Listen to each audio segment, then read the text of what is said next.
Graça e paz do Senhor Jesus, queridos irmãos e irmãs, sejam muito bem-vindos ao nosso canal Palavra de Deus. E nós temos uma palavra de Deus para hoje, para a sua vida, queridos. Nós temos uma palavra poderosa, uma palavra que muitas vezes tem escravizado, adoecido, tem aprisionado muitas pessoas por causa desse tema que nós vamos estar falando hoje. E claro, que eu como pastor, eu quero mais que você seja liberto, que você seja curado, que você possa ser curado em tantas as suas dores físicas quanto emocionais.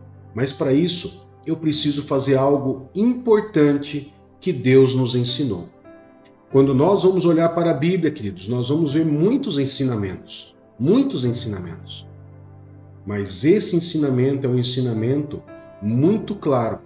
O próprio Jesus, quando esteve na terra, ele nos ensinou em forma de oração.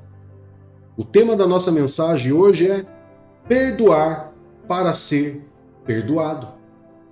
Você sabia que a falta de liberar perdão a alguém pode ocasionar enfermidades na vida de uma pessoa?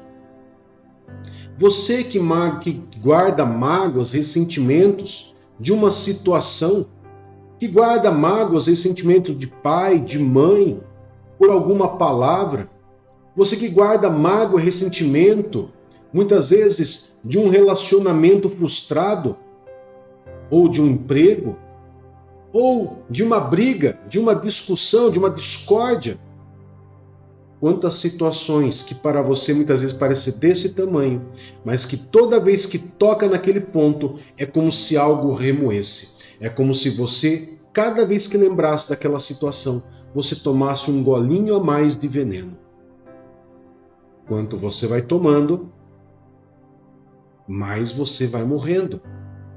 E isso vai reverberar na sua vida, vai reverberar no seu corpo, vai reverberar no seu emocional, vai reverberar até na sua vida espiritual. Então, o que fazer diante desse tema? Perdoar para ser perdoado. Quando nós olhamos, por exemplo, para a oração do Pai Nosso, que é a oração que o próprio Jesus nos ensinou, no verso 12, Mateus capítulo 6, verso 12, nós vamos ver lá que Jesus ele fala: perdoa as nossas dívidas, assim como nós perdoamos os nossos devedores. Aqueles que nos têm ofendido.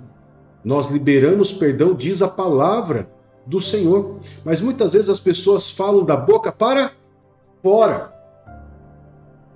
E falar da boca para fora, queridos, até papagaio fala, não é verdade? Então nós temos que entender que se nós queremos, se nós desejamos ser curados no nosso corpo, na nossa alma, no nosso espírito, pelo lado espiritual, nós temos que, primeira coisa, vamos listar mágoas de quem que nós temos? Muitas vezes daquele ex-namorado, daquela ex-namorada, do pai, da mãe, que muitas vezes você brigou, que você lembra até hoje, muitas vezes, daquela palavra que ele falou que te ofendeu, ou daquela pessoa, ou daquele emprego, aonde você guardou mágoa porque você foi injustiçado ou injustiçada. São mágoas que muitas vezes você não leva em conta, que muitas vezes fala, já até esqueci, mas você esqueceu aqui, lá no inconsciente, lá no subconsciente, ou seja, lá na alma. Existe uma área lá na sua alma que fica lá guardadinho, que você até esquece que está lá. Mas cada vez que acontece algo semelhante ao que você ouve, você lembra daquela situação e você fala, mas que raiva que eu tenho. Eu lembro também que aconteceu isso comigo. Isso demonstra a raiva que você tem. Ou quando você não quer ver a pessoa, ou quando você desvia de calçada, muitas vezes para não dar de frente com aquela pessoa, você demonstra a mágoa e o ressentimento que você tem. Então o que Jesus ele nos ensinou logo depois que ele ensinou a oração do Pai Nosso? Mateus capítulo 6, verso 14 e 15, ele diz: pois, se perdoarem as ofensas um dos outros, o Pai Celestial também lhes perdoará. Mas se não perdoarem uns aos outros, o Pai Celestial não lhes perdoará as ofensas. Ih, pastor, e agora? Quer dizer que além de eu ter que viver com esse veneno, com esse remorso, com esse ressentimento, ainda eu vou ter os meus pecados particulares não perdoados por Deus? Exatamente, você entendeu muito bem. Os seus pecados que você comete diariamente não vai ser perdoado por Deus simplesmente porque você acha que você esqueceu a sua mágoa, o seu ressentimento que você teve algum dia. É necessário que você busque isso, traga ele para a luz e fala, eu libero perdão para a pessoa. Se possível, queridos, que você possa chegar para aquela pessoa, eu sempre estou usando a caneta, né? Para poder ilustrar aqui a fulaninha, a menininha, e o menininho aqui, o fulaninho. Ah, eles brigaram, se ofenderam. O que tem que haver? Vai haver simplesmente a disposição. Perdoar não é você não acorda com desejo de perdoar, com vontade de perdoar. Eu tomo uma decisão.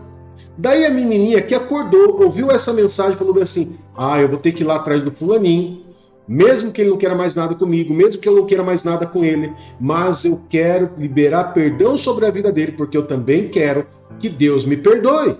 Ela pensa consigo. Então ela vai atrás do fulaninho e fala, fulaninho, eu quero pedir perdão e liberar perdão na sua vida. Você me perdoa? Daí o fulaninho fala assim, eu perdoo você.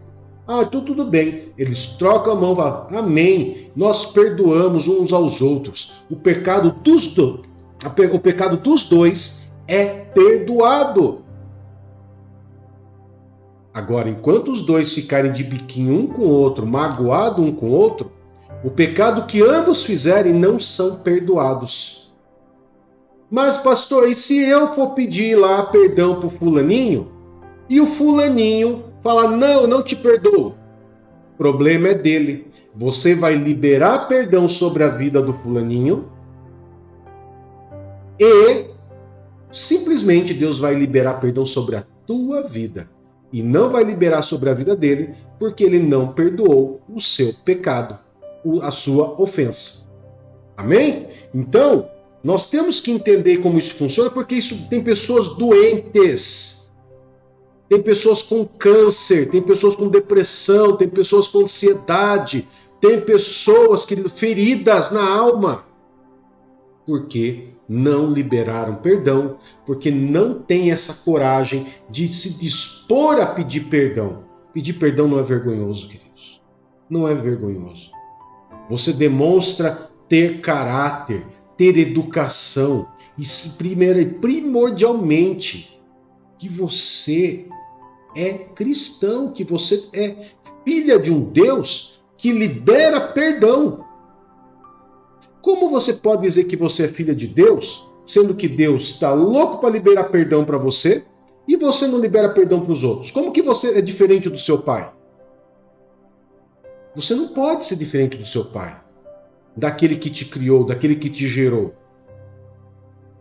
Você é imagem de Deus. E se você é imagem de Deus, também você tem que liberar perdão sobre o seu próximo. Amém? Então guarda essa palavra com você e peça perdão. Eu não conheço mais a pessoa, mas eu ainda tenho o celular dele, eu tenho lá o WhatsApp, eu tenho o Facebook. Vai lá no Message, vai lá no Direct, vai lá no... escreve uma mensagem ou grava um áudio falando, eu estou liberando perdão sobre a tua vida. Você me magoou, mas eu estou liberando perdão para você. E estou pedindo perdão também, porque eu também errei com você. Espero que você possa me perdoar em nome de Jesus. Amém. Se te responder, queridos, amém. A bênção do perdão é liberada sobre vocês dois. Se não te responder, aí você está livre e você vai ser perdoado por Deus. E com certeza você vai ser perdoado. E com certeza você simplesmente vai ter que fazer o que está no livro de Tiago, capítulo 5, verso 16. vai procurar um irmão, um pastor, falar: olha, pastor, eu fiz o caminho de volta com uma mágoa que eu tive, com um desentendimento, eu tive essa situação e eu quero agora fazer o que está em Tiago 5,16. Confessar o meu pecado uns aos outros para que eu seja curado. E como o senhor é pastor, a senhora é a pastora, eu quero falar que eu fiz isso, quero confessar, me arrependi de todos esses atos e peço ao Senhor agora que juntos eu possa orar sobre mim para que haja cura no meu corpo, na minha alma e para que Deus libere perdão sobre a minha vida. Pronto, resolvido o problema, você está curado em nome de Jesus. Amém? Queridos, que Deus abençoe você, que Deus abençoe grandemente o seu dia e um grande abraço. Tchau, tchau!